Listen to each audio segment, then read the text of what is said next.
जाय छे एकटा बटगबनी कहै चली आगे चल गई कहीं ना चैतारे पैसा का केरा भुगलई भुगबाऊ गिरे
सती कुलवंती है स्वामीनाथ। हम बेटा सुंदर कुमार के साथ के देश बंगाल में जा रहे छी, लेकिन बंगाल इन सब बहुत जादू गिरनी छे सती।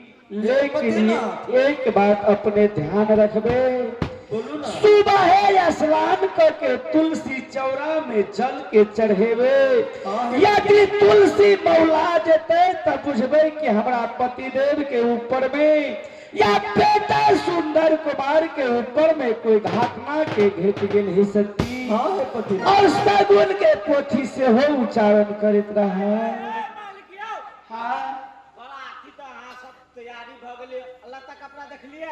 लता कपड़ा तू साइड के गप पहले देखबा। आप प्याही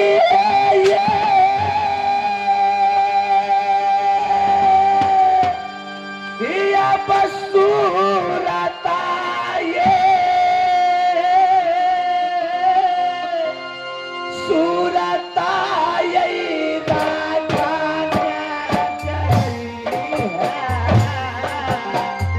या बनाए तो ये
है सती अपने जाए छे देश बंगाल में। हाँ हमारा नाम अपने के खुलो मनसा से नहीं भूलबे। अवश्य सती बरबेश रात्रि भगवान।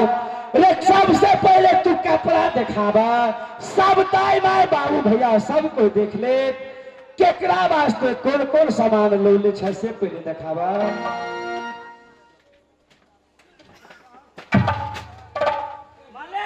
हाँ आई के मतलब स्वागत के लागी लेने छा। लड़की के लागी कन्या धनिया के लागी ए मेकअप सामान सिनार बॉक्स रे सिनार बॉक्स ओकरा कहया। लड़की पढ़ल है तै द्वारे कतो भी देते त अपन किताब में डायरी ले लेने छा। मालिक हाँ एगो चीज में हमरा कंफ्यूज होइए। कथी? अच्छा हम दिखाइए दै छी। आबी कपड़ा हम कब तक ओकरा पहरेबे हमरा कुछ समझ में नहीं आबैया।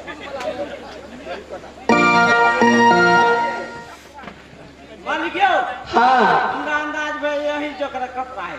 आई के मतलब हमरो ले कपड़ा ले लेल हा। बाप रे बाप हमरा सबके लागी टेंशन रहे ना।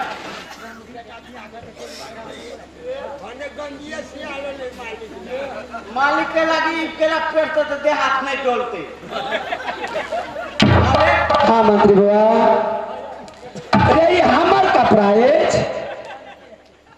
बाबा ए भगवान गोहान आधा सुना सब हाँ देखियो तो अपना दे में सब आधा सुना सब सामान तू सहित रे देश बंगाल के बहुत विकट के रास्ता है जल्दी से सहित। मालिक हमरा समझ में नहीं तब पेरे बेटा सुंदर कुमार तोरा वास्ते या घोड़ा या सवार तू जल्दी से घोड़ा या सवार करा और देश बंगाल के बहुत विकट के रास्ता है जल्दी से चला। अच्छा ठीक है पिताजी।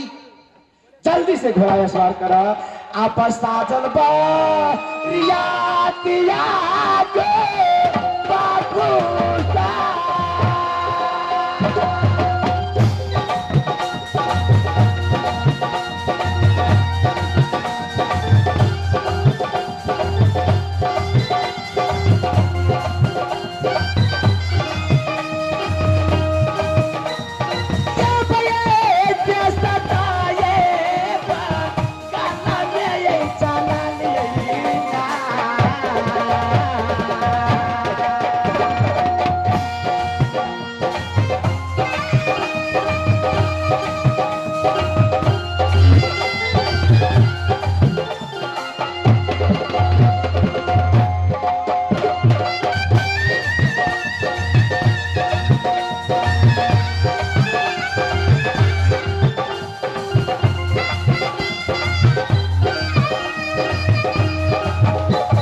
के बरियाती जेबे। भैया वही गांव में नहीं जो छोरा पर संकल है नहीं जो हां कैला कहछ ना नहीं जो बर बसल है छोरा पर संकल है नहीं जो गांव में तो हम आर बमकल छिए। ए कहछ ना नहीं जो नहीं तो बुझ जाही नहीं जेबे हम 9 महीना के बाद में पता यहाँ रास्ता है या चल अगाड़ी वाला बुला।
हाँ